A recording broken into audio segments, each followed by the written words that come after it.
আসসালামু আলাইকুম ও নমস্কার। পিএসসি মোটর ড্রাইভিং ট্রেনিং সেন্টারে আপনাদের স্বাগতম। আমরা আজকে আপনাদের সাথে কথা বলবো অথবা একটা ভিডিও দেখাবো। আমরা যারা নতুন চালক, আমরা অবশ্যই ওটা একটু গুরুত্ব সহকারে দেখবেন। সিট বেল্ট নিয়ে, সিট বেল্ট কিভাবে লাগাতে হয়, গাড়ি স্টার্ট হওয়ার আগে অথবা পরে, গিয়ার শিফটিং করার আগে অবশ্যই সিট বেল্ট লাগাইতে হবে। কারণ সিট বেল্টের 2500 টাকা হয়তো দণ্ডনীয় অপরাধের জরিমানা সিট বেল্টের।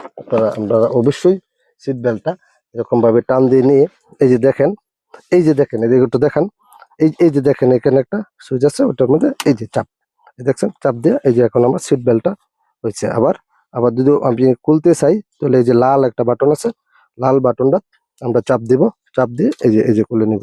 এরকম ভাবে অবশ্যই আমরা সিট বেল্ট লাগিয়ে আমরা গাড়ি চালাবো, ট্রাফিক আইন মেনে চলবো।